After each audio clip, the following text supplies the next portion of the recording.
The Board of Peace is meeting again. So we are 4 months into the most recent ceasefire in Gaza. And today we had, although we still no, I think they've wrapped up at this point. We already have the picture from the end, and we had the meeting wrapped up from the Board of Peace. And today we'll talk about what exactly has happened there, what were the plans, and what are the plans when it comes to Gaza, and what we can get out of it. Welcome to the reality show. Joining me today are Anders Ingemarsson and Michael Kaufman. And as somebody already preempted my joke in the chat, when I listened to most of the stuff that was said there, I thought bored was spelled B-O-R-E-D because that's like nothing really was said in this at this conference, unfortunately. And we also have a super chat from Jonathan. Thank you so much. So I was thinking of getting some clips, but like I've said, not much has really been said. Nothing new has really happened. We just have some continuation of what was already said before. So maybe just some information for the background. So PLO, or the Palestinian Authority, has still not been invited to this. I think for good enough reason. But the National Committee for Administration of Gaza, the NCAG, with the Chief Commissioner Ali Sha'at, has been attending. That's the administration that supposedly is to take over Gaza. So we had that there. And separately, but I should say that this administration of Gaza is not actually present in Gaza, since Nikolai Mladenov, the High Representative for the Board of Peace, is saying, despite the fact that ceasefire is in power, it's not really. There are still, I mean, just recently there were more, IDF eliminated more Hamas terrorists for good reasons. Hamas is violating the ceasefire, is still trying to, attack IDF positions or get behind them. So this all is still happening. We can go into a few more things in a bit, but first, Michael, any thoughts on this Board of Peace, or, I mean, even this meeting specifically? Well, I think it's all a bunch of show for the most part. The fact that it's sort of little like the UN, the United Nations Human Rights Council, which is staffed by Iran people and other Venezuelan people and other human rights violators. It's a little bit like the foxes guarding the hen house. And we all know when you have Qatar in there, which is the largest funder of anti-Western literature, as well as quietly a lot of the terrorist funding around the world. And you have Donald Trump, who I generally support. And I mean, he did bring the hostages home, and it is a better peace than it has been. And frankly, Israel now controls a lot of Gaza, because if you look at the yellow line, you can see that a lot of it's been cut off. But he's saying, how great Qatar is and how terrific they are. Qatar is not a real country. It's a family. And it's a family that is, I think they donated $1 or $2 billion today to this. That's like 5 minutes of oil production for them. It's not a big deal. It doesn't matter. And it's not hardworking people that donated the money. It's just oil pumped out of the earth. So the whole thing is just crap. The question is whether Trump is really going to run this thing, whether the US is truly going to run this, or if we're going to have people like Qatar and Turkey and other people who despise the West and want to see it destroyed in there. And that the last bit of it is that I'll just say this notion that Hamas is going to disarm itself, which was supposed to be an actual requirement in order to enter this phase of the peace process, is shocking. I mean, it's like saying cancer cells should stop dividing. We all wish they would, but we all know they don't, which is why we administer really difficult medicines to folks to try to keep them alive and give them a good quality of life. This is absurd. And Hamas, as you said, Daniel, they continue to violate the ceasefire. Big shock. They didn't all get job retraining. They're not all being trained as accountants and plumbers and so on. They're going to continue to be terrorists. And weapons continue to try to be smuggled in. And of course, some are. We only hear about the ones that are actually intercepted and so on. The whole thing is a bit of show. It's ridiculous. The only thing that is saving grace is that Trump is involved, and theoretically that he does have some interest in in not having more terrorists come out of there. We have a super chat from Bonnie. Thank you so much. And yeah, since you mentioned humanitarian aid, so yeah, it looks like over 5 billion in pledges for humanitarian aid have been decided at this conference. And among them, I think it was Qatar, UAE, Kuwait, and United States, each contributing over 1 billion. So pretty much they are almost the full funders of it. And again, we should say, like, any humanitarian aid into Gaza is like, just a reminder, folks. Palestinians haven't been defeated. Hamas hasn't been defeated. This is like, taking a cease, like right before the March of Berlin, we like take a ceasefire and start Yeah. funding the Nazi party. So like Yeah. they don't fall apart. I mean, this is what we are talking about here. And just quickly, because somebody brought up in the chat, by the world standards, peace is not profitable. I disagree. And I think the Israelis or even, I mean, the Palestinians themselves, right, would see that no, it's not like war is not profitable. When your offices where you actually build things are getting bombed at, or you have to run into a shelter, that's generally not profitable. And just a reminder, wars only destroy. There is no productivity you can unlock from dropping a bomb on somebody else. There is no productivity you can achieve. Maybe as a byproduct, some military research can find its way into like a civilian sector, but even then, it's that civilian sector that makes the productive use of the technology. It's not the military itself. And sort of last reminder, the same people who own big like military companies, the same people also own the big tech companies. So I think they would much rather have those tech companies be profitable than those military companies. And we have one more super chat from Gail. Thank you so much. She says, I wonder how anyone can support Trump at all at this stage. I mean, specifically in Gaza, well, it's hard. What can I say? But Anders, any thoughts from you? Yeah, so I had hoped, that after the last hostages were brought home, that Israel would kind of go in and clean out shop, but I guess that Trump has a hold on them, or they're just unwilling. Michael might be able to comment on this if there is just a fatigue in Israel about this whole thing, and they let this board of peace, which won't work, by the way.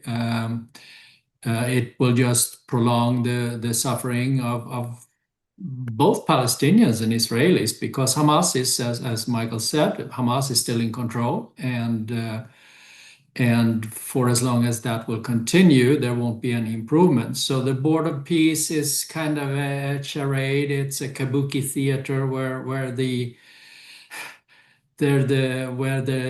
quote unquote leaders on the world stage is slapping each other on the back and congratulating themselves on how humanitarian they are and so on and so forth. And I don't know if Trump is just playing along and giving this a chance for a while, and then we'll tell the Israelis, do what you want to do. I mean, I don't waste time trying to forecast where Trump is going on any given issue. It's just a waste of time. But yeah, in summary, it won't work. It will muddle along for a while, probably, but sooner or later there will be another conflict. And I just hope that Israel would go in and clean out Hamas, and then just, as I've said many times, rule Gaza for the foreseeable future, until the people there has been have over a couple of generations changed their opinions and decided that it's more productive and happy to live a productive life rather than focusing on from the river to the sea. Yeah, I mean, something I would say on this, and I came up with with a name for this kind of actions. I call it "wouldn't it be nice" type of foreign policy. Like, wouldn't it be nice if like Hamas would disarm itself, right? Like, wouldn't it be nice if we didn't have to deal with Iran? And I mean, increasingly to me, it seems like there is foreign policy. I mean, kind of both of America and Israel. Like, to me, when I watch a lot of I mean, actions by Israel or even by America. And we'll talk about Iran, for example, later. Like, now it has been decided that in the next 10 days, there will be a decision on Iran. Either we strike on or there will be a deal. And I think we've heard that a couple of times. And even with this board of peace, it seems like pretty much, okay, we'll just give it. And I think it was right, like from now on 60 days, that's the time, right? Either Hamas will disarm in 60 days or Israel will go in. I think this comes straight from a report close to Prime Minister's office. So I think and Michael, maybe again you can tell us what is the feeling like on the ground of Israel. But to me, it feels like Israelis hope that they wake up one day and Palestinians will disappear. Like, one day you wake up and, oh my God, we no longer have to deal with them. Like, we no longer have to like deal with this whole situation. Because always it seems like it's simply going to, okay, let's just return to the status quo. And then maybe eventually something, it's like when people like avoiding some work they have to do. It's like maybe somehow it will like solve itself. Maybe somehow if I wait a couple of days and don't do it, it will like solve itself and I don't have to do anything. But I don't think that will happen with Palestinians. I don't think they will just at one day like stand up and go away unless they are prompted by something. Look, I generally agree with you, but I think we should not be too cynical about where we are right now. The hostages have all been returned, including all the dead bodies. And I think everybody should remember in Israel, although everybody wants to have live bodies back, there is a very strong social push in this country to recover all bodies, whether they're alive or dead. And it's something that I don't think Trump understands. I, as an American, don't really understand this fixation with dead bodies coming back. But it's a fact, and we should respect it because that's part of the culture here. And it's part of the fact is because when everybody Sorry, turns just 18, quickly to jump in. Yeah. The bodies are back, right? Or No, the like, bodies are all back, but I mean this fixation. You know, we had Sure. one body that wasn't returned for the longest Yeah. time, and all the monuments here in Israel were still up. And then remarkably, as soon as that one body came back, it all ended like that. Now, we should remember that Gaza has been flattened largely. Much of Hamas has been decimated, and the hostages have all been returned. Now, it doesn't bring back the dead people at all, and it's inexcusable. So, but I don't think it's really. We shouldn't lose sight of the fact that we're in a different position than we were before.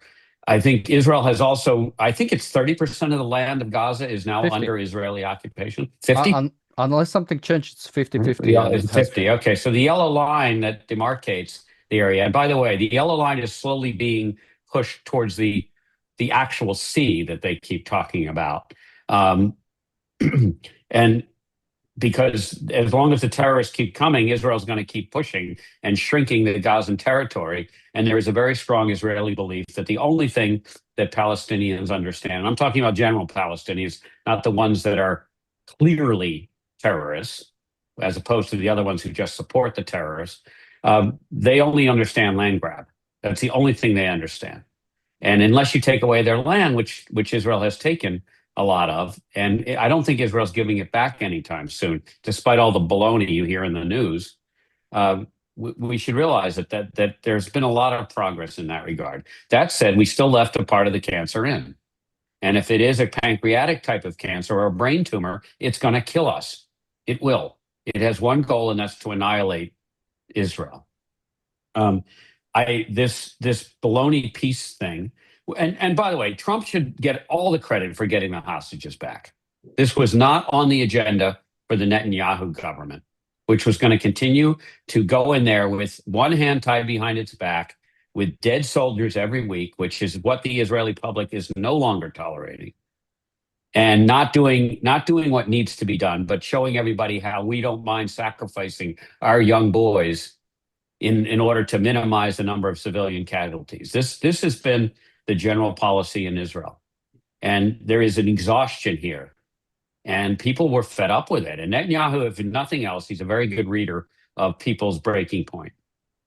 And having one or two soldiers die every week, and these are regular kids. It's not like the United States where it's a voluntary army. This is every kid that graduates from high school, unless of course you're ultra orthodox, in which case you get to study the Torah. But every kid has to go to the army, boys and girls. And when a kid's born, you have in your head as an Israeli parent that my kid's going to be in harm's way at their 18th birthday. And it's a very different situation than the sort of professional voluntary army that we have in the US at least, and in most European countries. So I think there is an exhaustion here. I think this peace council is a joke. It's as we've said. By the way, let's all find out in 6 months how much of these $5 billion that were pledged have actually been given. Because that's the other favorite thing for countries to do, is to pledge money to the Palestinians. And the last point I'll make is that the good news is that so far UNRWA, this despicable UN organization, which is basically an arm of Hamas, has not been allowed to return and has been defunded. So if the Peace Council is going to replace a despicable arm of Hamas with something led by an American leader, I'm okay with that. But it shouldn't be, we should all be clear that it's nothing more than that. And it is for show. I do hope in 60 days, Hamas isn't going to disarm itself. We all know that. It hasn't yet. It has said it won't. And that's not what terrorists do. Terrorists have one job description: kill people. And they're not going to get taught how to do other stuff. They're not interested. I want to make one last comment, and I'll turn it over to Anders. One of the cynical things I hear is about how war is profitable. And I not only want to agree with Daniel strongly that this is a ridiculous comment, but it's a cynical, smug, smarky comment that really belies really no deep thinking about it. It is absolutely true that military companies make a lot of money in war. There's no question about it. And the people that own shares in those companies and the boards of directors and the higher ups make a lot of money, billions of dollars for sure. But we're talking about when a society is flourishing and the amount of wealth creation overall, which is not in the hands of a few people in a military organization. It's in the general society. When you create stuff and build things, then the whole society gets to flourish. And that is worth a lot more money than a select group of companies that build airplanes or build tanks or build military hardware and software instead. So let's all try to be a little bit more descriptive about it, and don't let people tell us that it's just because war is profitable. War is only profitable to a few companies and a few people. Yeah, and even that, I would only add, when it comes to, I mean, take a company like Lockheed Martin and look at the ownership structure, right? And it's like in the top four, you have the Vanguard Group, BlackRock, and Charles Schwab Corporation. So you straight up have the same groups that own, Apple, Nvidia, that own all these big technological companies. Like, it's the same people. We don't have like, and also, if people are saying war is profitable, well, buy Lockheed Martin. Who stopped it? Like, this is like a publicly traded company. People can and people do buy it as a part of it. I think especially like in like sometime, I think few years into into the Ukrainian war, the Russian invasion of Ukraine, Brian Metal, which is a German company, was like doing super well, right? And everybody's like going crazy. Oh, this one company is doing well. Well, it's fulfilling its purpose. Like, we have need also for military companies, so we don't have to. Drag our feet when it comes to actually dealing with our enemies. Like, those companies still have purpose when it comes to their existence. But yeah, I think again, the idea that war is like this profitable thing is, I mean, again, it's ridiculous. We have a super chat from Bull Moose. Thank you so much. He says, despite the Israeli economy doing surprisingly well for being in war, the job market that has been absolutely brutal for the last 2 years. I mean, I don't know how Israeli economy has been doing. I know the stock market has been doing good, but that doesn't necessarily correlate that the economy is doing well and stock market is doing well. So I don't know how specifically the job market has been. But I can understand it, right? I mean, it's gonna be tighter if you call up the reservists. I mean, from what I've heard, like happening in Israel, right? You have people who have normal jobs who are reservists get called from the normal job, right? It's like you're dragging people, you're pulling out people from several different sectors. I mean, it's gonna be tight. It's gonna be worse. And again, when a soldier goes from his office job to fight in Gaza, there is not really a productive purpose. I mean, it's necessary and it's good in the way that it eliminates the threat that threatens the state itself, but it's not growing the economy. It's not making it better. That's why, for example, the Russian state, right? Everybody has a job and everybody has a lot of money, and Russia is crumbling because every single thing is going to war, which is fundamentally not profitable, right? Otherwise, you'd see like Russia booming, but Russia is not booming. It's if you want to get a mortgage in Russia, you'll get like a credit card interest rates at this point. It's not fun to be there right now. But Anders, I'll bring up just one more thing and then I'll go to you. And specifically, I want to bring up the ISF, where I didn't actually keep. Does anybody know what it stands for? It's like forces for on the ground. I'll bring it up in a second. It's the group that is supposed to be a mandate, sort of like a military mandate, to handle the policing inside of Gaza. Now, with the mandate they have right now, it would require Hamas to willingly give up their arms and basically give anything back that potentially thank you, somebody says international stabilization force, thank you so much, basically give up all its weapons, anything that could threaten Israel. And apparently the United States will actually is right now working on some formal disarmament proposal that it wants to present to Hamas. But again, here I would say I think the biggest question is we've seen, for example, that Indonesia is going to be involved in this. Okay, let's say we have Indonesian soldier on the ground in Gaza, and Hamas is not disarmed, and Hamas shoots at that Indonesian, or it shoots at whoever. Hopefully, there won't be any Turkish forces, but let's say a Turkish soldier or a European soldier. I mean, we don't know who everyone will take place here. Will this stabilization force shoot back? Is the goal of them to destroy Hamas? I mean, we've already seen. By the way, this stabilization force has a mandate from the UN Security Council directly, just like UNIFIL did in southern Lebanon. Did they shoot at Hezbollah? Did they disarm Hezbollah? Anders, what are we thinking here? I mean, this is not Yeah, even just. I think Yeah. the same mistake is being made here to the extent that this will come to fruition, as was done in southern Lebanon with,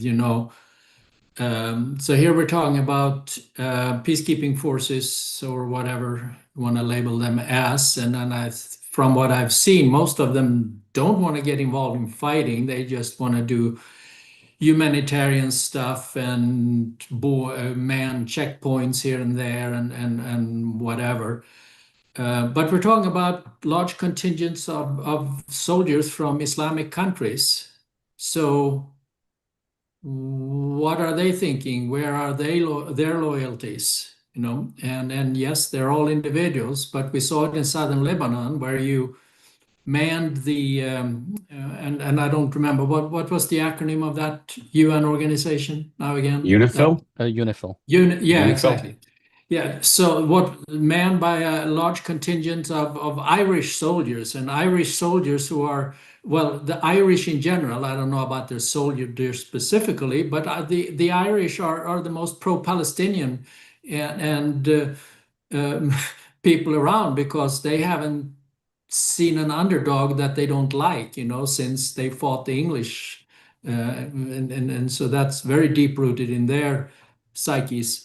as well. So we're doing the same thing here again. So no, this is doomed to fail. But it seemed like um, this theater has to be played out because I think you said before, it's kind of a kind of mix of procrastination and wishful thinking here, and straight up evasion. People who should know better and who intellectually could know better, they are just evading the facts on the ground that this will not work. And yeah, it will muddle along for a while, but sooner or later it will come back to haunt us. Yeah, and something a little bit better I've seen. So apparently, Trump administration is planning a 5,000 person military base in Gaza, sprawling more than 350 acres. So I think it would be like 1 by 1 kilometer, or even a little bit bigger than that, somewhere in southern Gaza, which I think should happen. I mean, there should absolutely be some kind of base, something to keep Hamas or to keep Palestinians in check. And of course, I read about this in the Guardian article, and they had a response from Diana Buttu, who is a Palestinian Canadian lawyer and former peace negotiator. And she called building a military base on Palestinian land without the government's approval an act of occupation. A quote, whose permission did they get to build that military base? End of quote. And here I would say, yes, and we shouldn't hide it. This should be an occupation. This shouldn't be some kind of because it's not even like the governments of Gaza are not involved in this. Hamas is not involved in the peace process. They are not involved in the board of peace, and even the Palestinian Authority, who is, you could say, the rightful owner of Gaza, if we want to say that, they are not involved with the board of peace either. So I have no idea why are we acting as if this is like this is an occupation. That's what it is. Israel is occupying half of Gaza right now. When it comes to board of peace taking over, or when it comes to building a military base, we are doing that because it's an occupation. That's what it is. You don't build a military base in a country where you're like, well, technically, even if you're friendly with it, you can, right? But not in the way. Somebody says in the chat, finally you admit it. This is not like, wow, look what he said. Like this, occupation is not a bad word. Like Palestinians waged a war against Israel. Unfortunately, Israel hasn't fought it properly against all Palestinians, but it should acknowledge that this is an occupation and that it's a good thing, and that yeah, you won't get out unless Palestinians will admit that they did a very naughty thing. I shouldn't minimize it. That they did a terrible thing that they should pay for, and pay for either by completely getting out, as it happens almost with every war, that if you try to wipe out the population, usually you lose sort of any ties to what supposedly you say is your own land. But again, what are we talking about? Like, are we talking about like property rights in Gaza? Like, I don't like an episode few days ago. I've had somebody talk about how the Israelis have stolen Palestinian land, and it's like, yeah, that's what Hamas is fighting for, property rights in Israel. They just and I asked him question like, let's say Hamas completely wipes out all of Israel, right? Do you think they'll like go into Haifa and say, okay, this building was actually owned by this family, by this Palestinian family 80 years ago, so let's give it back to them. Let's make sure we all give it back properly to who it will belong before. No, they don't care. It's just a collective land that all Palestinians own. But there is no actual care about I mean, even which specific family or which specific individual should actually own this. Yeah, I think you're dignifying. I Yeah. think you're just dignifying Hamas with way too much. I mean, let's be very clear. They were given a strip of land in 2006. Not they, actually, it was the Palestinian Authority, when Israel forcibly removed Israelis from that area so Well, that it we could should be say given. not even given. Israel just got out. Like it was No, like they got out, but they actually removed. Don't forget, they actually forcibly removed Israelis that were living on the land, including farms. So what Hamas decided to do after it, quote, won the elections, right, the free and fair elections, which no doubt were carried out in this amazing enclave, Hamas decided that all the money it was getting was going to be put into terror tunnels and munitions and other ways to kill people. Now, in America, when you murder someone and you're caught, you're incarcerated either for life or preferably you're given the death penalty. Because when you murder people, that's what you do. You lose your freedom. When a country does what Gaza decided, what Hamas decided to do, which is when they, never mind all the missiles that they sent over as soon as they had missiles, and never mind how many of their own people they killed because their missiles misfired almost as many times as they fired. But let's pretend it was a clean slate up until October 7th, which again is ridiculous. But October 7th, they committed murder. They committed mass murder with an attempted genocide to eradicate Israel. The plans are very clear. They killed 1,200 Israelis over those days, and they intended to kill a lot more. And Israel, unfortunately, has allowed north of 800 soldiers, I don't know the latest counts, to die in this ridiculous way it fought the war to minimize, quote, civilian, unquote, casualties in Gaza. When you commit murder with attempted genocide against a people that is stronger than you, and they come back, their job is to annihilate you. Full stop. We don't say to death penalty people or people that are on death row in America, you were kind of nice. Maybe we should talk to you and give you back your freedom. We do that, but that's because we have a screwed up parole system here. We put people and we incarcerate them in very tough prisons. And this notion that somehow Gaza or Hamas deserves anything more than that is complete baloney.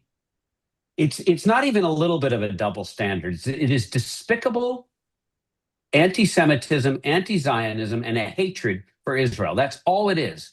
By even considering that this is an occupation is absurd. When you have committed murder, you lose your freedom. Full stop. You might earn it back someday, which is why we have a parole system. But you don't get to just get out of jail free.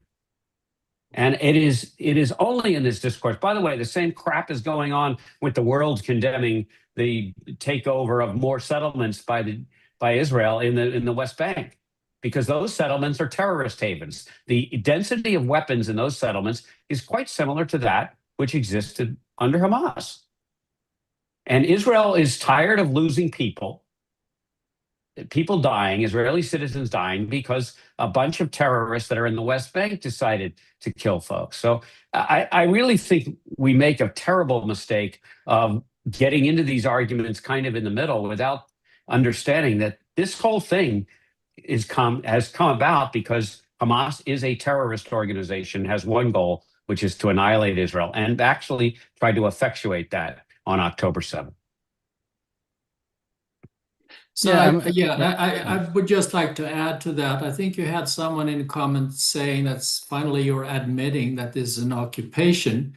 And I would say I wish it were an occupation. I want this for the record, that I'm probably more pro-occupation than many Israelis are. Now I am not in Israel, so it's easy for me to sit here and say, but it is clear that Israel has the moral, as the country, as the people that has been attacked over and over again, not only by Hamas, but by other countries over the last 50 years, it has the moral right to occupy these territories, not only Gaza, but also the West Bank, and disregard all this area A, B, and Z stuff there and occupy it. Occupy southern Lebanon, occupy southern Syria if that is what it takes. And then institute some kind of transitory government over a couple of generations. I say it again, property rights are important and should be respected and implemented. I realize that these areas property rights are probably a total mess with lack of records, and he said, she said, and it goes back hundreds of years to my great-grandfather and yada yada. But that is not a reason for not trying to put something in place, because property rights is a fundamental part of the individual rights that have to be respected and protected in order for the Palestinian people to be taught Western civilization. And that's the only way that will eventually put an end to this. Yeah, and just quickly, because somebody, when people talk about, Palestinians have a right to the land, and again, I don't mean to do like the gotcha moments, but it's like Palestinians have a right to their land and to their property, unless they want to sell that property to Jews, and then they should be killed, because that's the actual policy under Palestinian Authority, that if you are a Palestinian and you sell a land, or you sell your building to a Jewish individual, you should get killed. That's Yeah, what but we're talking about an occupation that applies Israeli law Yeah. to these territories. And these Palestinian traditions or laws, or what you say, that they are irrational. They should not be respected. Yeah, absolutely. So yeah, we should. I mean, what Anders said, we should absolutely see. Again, I don't know why people think that like occupation is like, if you can prove an occupation, that's somehow bad thing. And again, if I don't want to Occupation would be a blessing to the Yeah. Palestinian people. And again, I don't want to do like a recall back to international law, but even then, like international law doesn't say that like you can declare a war, then lose a war, and then you have a right to resist the occupation that is imposed on you. The Germans after World War II didn't have a right to resist occupation. The Western states, and even Soviet Union for that matter, both occupied Germany. The Germans, under international law, didn't have a right to resist the occupation. And in the same way, Palestinians don't have a right to like resist Israeli occupation. And even then, if we want to grant that, there is no real right to occupation. That is like a right to self-determination. And even that one doesn't mean that you can like go and kill kids at a music festival in Israel, or that you can commit war crimes, or that anything you do is acceptable. Like even people who quote international law, like actually read it. I mean, I'm the only one who actually reads it properly and like So tries the to understand it for Palestinian no people reason. have forfeited their right to self-determination. Yeah. If my understanding of international law is correct, yeah, like all people have like right to I self-determination. really don't care what international law is saying. I'm looking at reality here and who is the aggressor and who is not. Yeah, but I mean, even that's what I'm saying. Like even international law, sort of like recognizes that it doesn't give you this infinite amount of like do whatever you want. No, like Palestinians several times in their history tried to wipe out the Israeli state. Any occupation imposed on them by them, be it in 48 by a lot of Arab population being put under military occupation by Israel and eventually turned into citizens, or in 67 when Gaza and Judea and Samaria were put under military occupation. All of that would have been legal even even under international law. But again, it's like nobody really cares what the international law says or means. Like it's just a weapon we can most conveniently use against Israel in apparently all matters, because I mean, most fundamentally, there is no enforcement mechanism for international. It's something which like sounds nice, and we can like go to it, but unless somebody takes it seriously and somebody demands it seriously, it doesn't really mean anything. So for people even who bring it up in the chat, like I mean, you're just wrong, but what can I say? Um, Anything you guys want to say around this, or I'll switch topics a little bit. Well, I just one comment on this. I unfortunately have become very disenchanted with any of the public figures speaking about any of this stuff. It starts with this United Nations, which has become a joke, and a tragedy, actually. In order to be in the United Nations, you're supposed to be a peace-loving people. And yet we have some of the worst committers of atrocities in the world that are not only part of the UN, but for instance, Russia, part of the Security Council and so on. You've got Iran in the Human Rights Council, Venezuela, just one bad group after another. Not bad, just pure disgusting evil that is so against the rights that we take for granted here in the West, which are, of course, life, liberty, and the pursuit of happiness, and property rights. And the UN has lost its way completely. And what's happened is you've got a whole bunch of these sort of international organizations that have followed in the same crap. You've got the International Criminal Court. You've got even some of the health organizations. You've got people that just think that they can spout off baloney without any context and sound with the current way the wind is blowing, and that passes for thought or philosophy. The foundations of what made humanity successful are Western, and that is a fact. They can also be, if you want to live a life of Eastern philosophy, that's great, but it's not going to be with an iPhone. It's just not. And if you want to do it without an iPhone, that's fine. But we need to stop pretending you can have an iPhone and to believe that terrorists are people too. And that I think is at the foundation of all the problems we are seeing. The international law is a whole bunch of crap. It's only followed by Western people that are good Western people. Everybody else laughs at it. And the final, if you need any proof of that, look at all these so-called do-gooder protesters who were so worried about Gaza. We can switch into Iran now because you don't see anybody in America protesting really in any significant numbers in anything. And certainly not on colleges' campuses after 35,000 plus people have been murdered that we think we know of in Iran. None of it. And that is exactly that is the poster child for the hypocrisy and frankly, the evil and stupidity of what's going on in our world today. So yeah, I mean something else.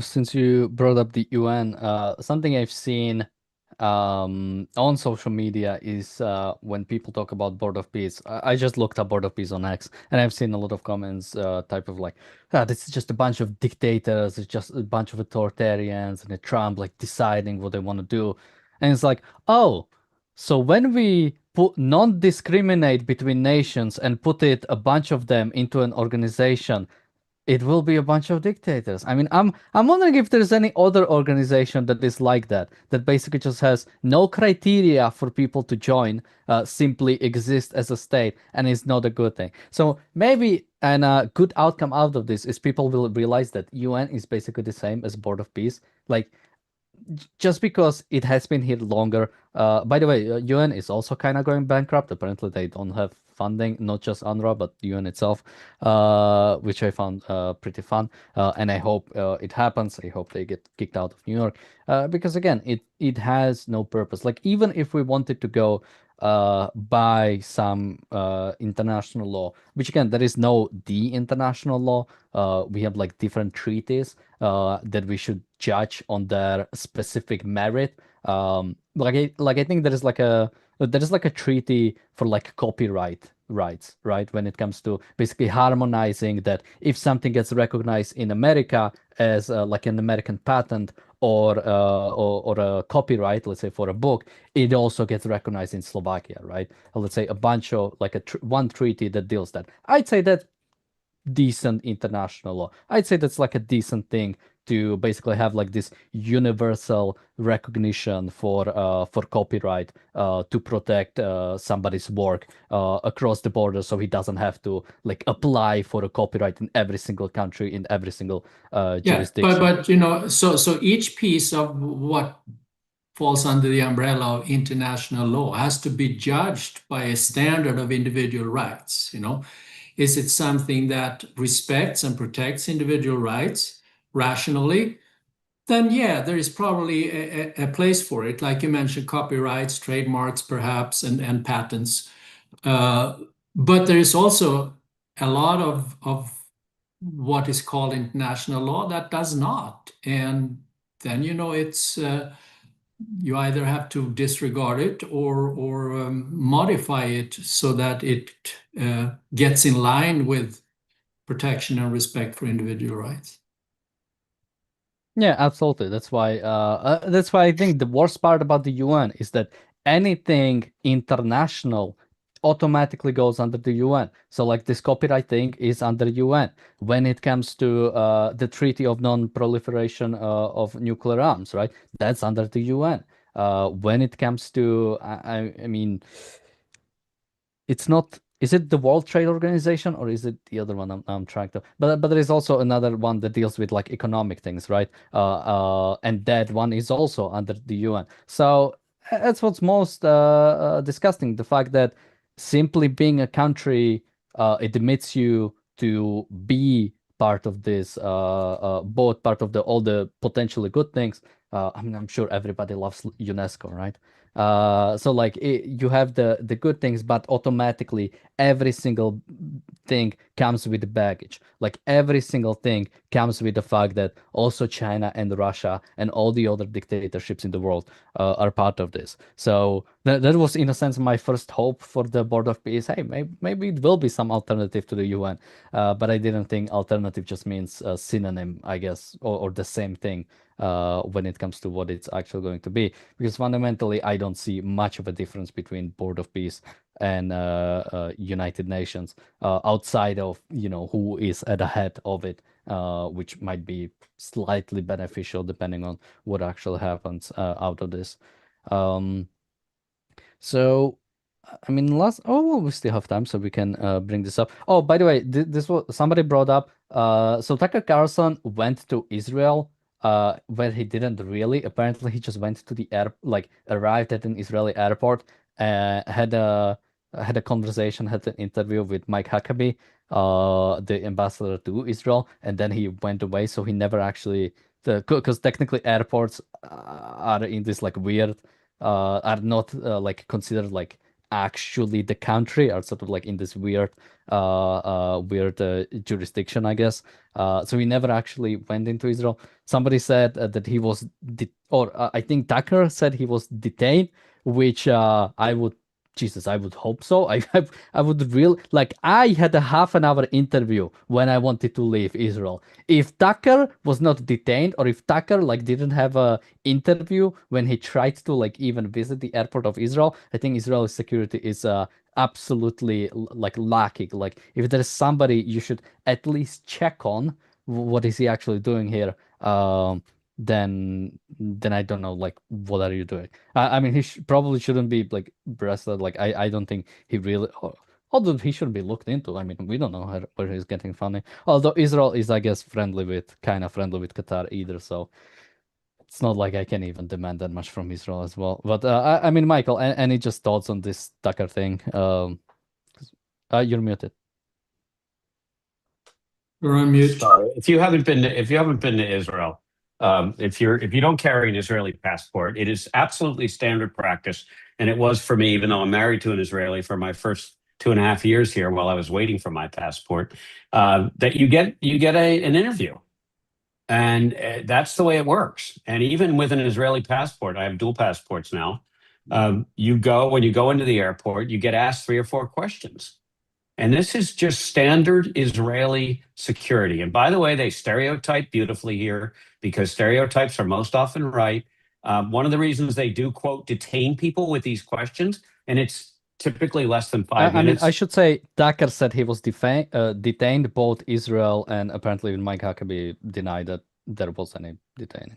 Yeah. There's no, I mean, he can call it detained because you can define detention. You don't have to define it as being put in a room. You can be literally held up. He was slowed down because he had to answer questions. And part of it is they've got security people that are in plain clothes walking around the airport watching people's movements and all kinds of things. It's extremely sophisticated here in Israel. But these questions are standard. I mean, I got to ask where I was bar mitzvahed and what the name of my rabbi was. Now, they never checked to see if that was really true, but they listen to how you answer and what your facial expressions, and I'm sure they look at micro nuances and all this other stuff. But this is baloney. I mean, it's clearly baloney. Tucker wasn't treated any differently than any other person without an Israeli passport.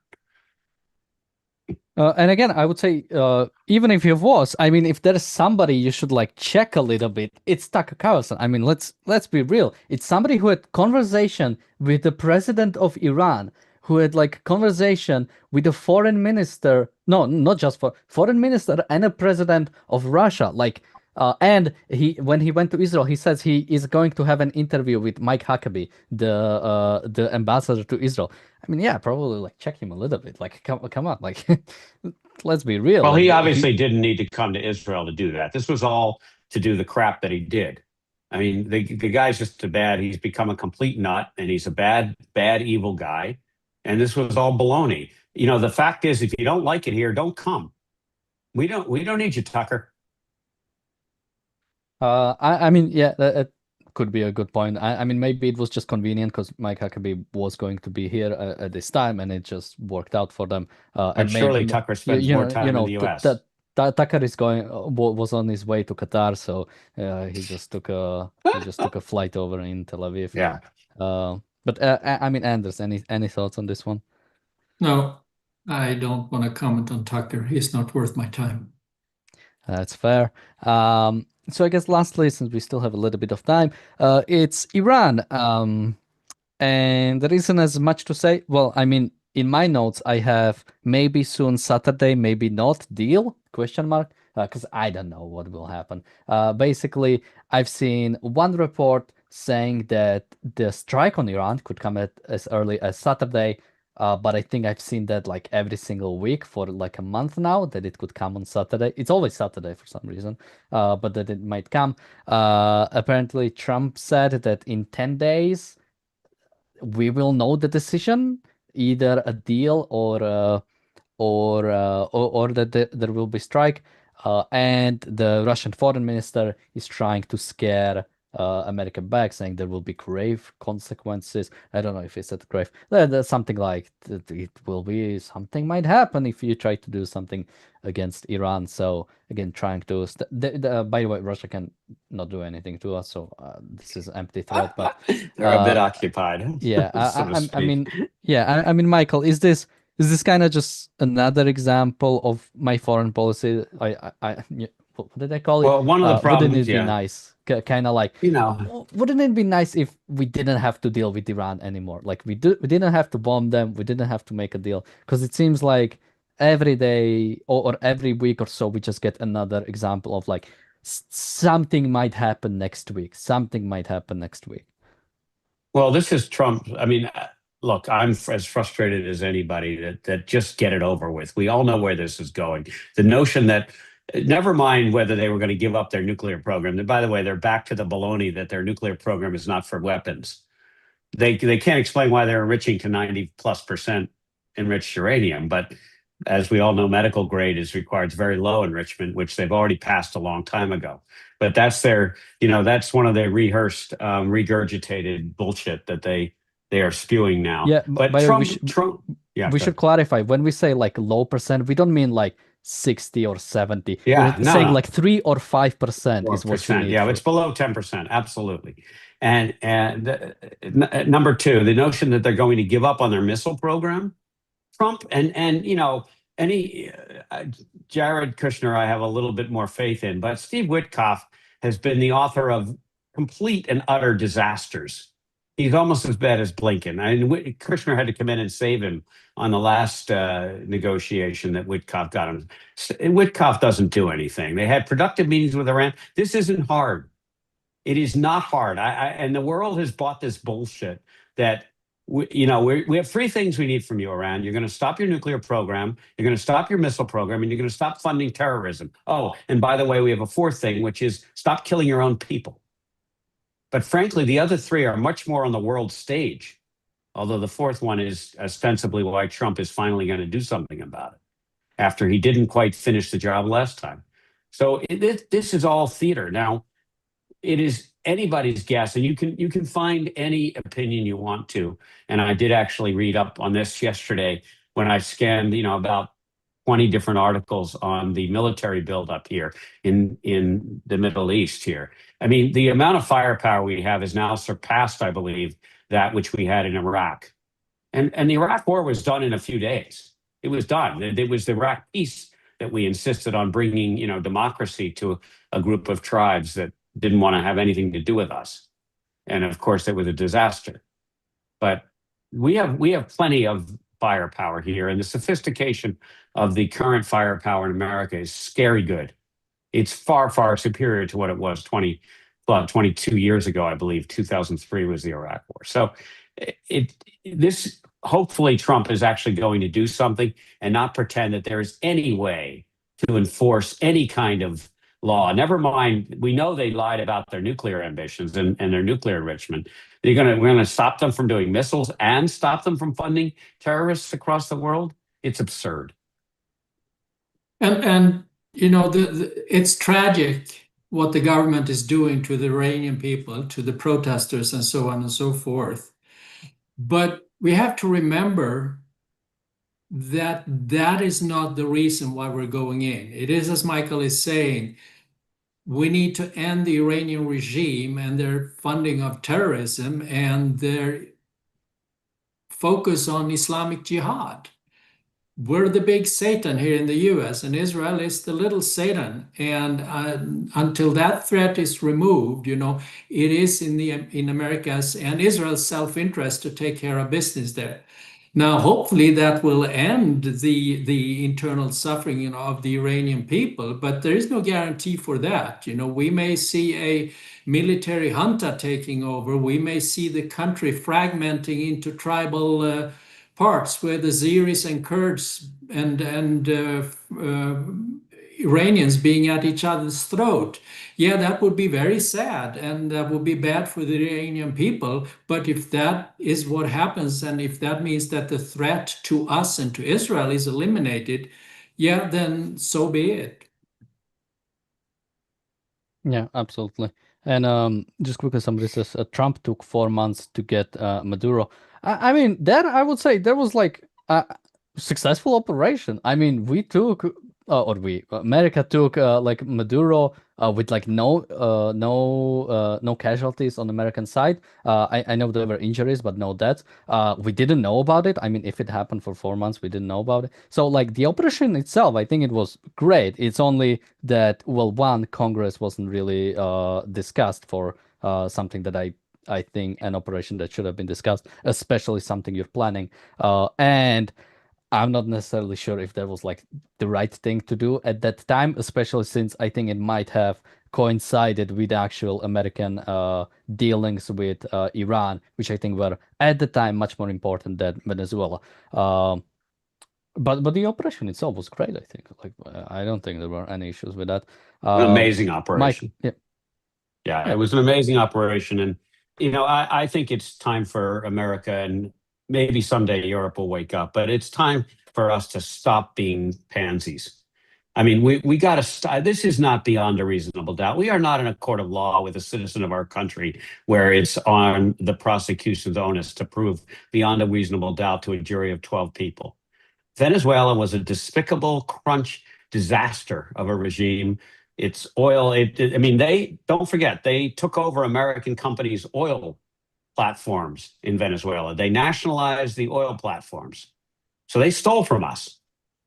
And in the old days, we would have done something about it, real. We wouldn't have sat there and said, oh, that's just too bad. Hey, oil companies make enough money. Let's just let it slide. And then they ran everything into the ground, because it turns out when you beat up people and don't allow people to flourish, they don't get educated, they don't stay in your country, and it's very hard to find engineers who know how to fix things. And by the way, for those of you who like Ayn Rand, it's exactly what happened in Atlas Shrugged. Exactly. And it was a modern Atlas Shrugged, and Ayn Rand was laughing the whole time while the rest of the world was pretending that Venezuela was somehow okay for some reason. And never mind all the electoral stuff that they did and everything. So I'm glad we did it. I don't think we needed to be beyond a reasonable doubt. Personally, I don't know. I'm sure constitutionally the Democrats, of course, want to always get rid of Trump, but you can't tell the Congress because it will leak.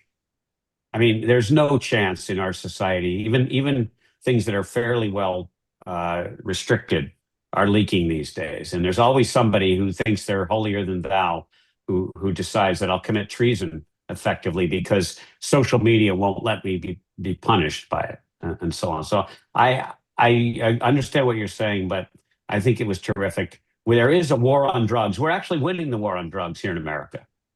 One of the reasons that American lifespans actually increased last year, the major reason is because drug overdoses are down.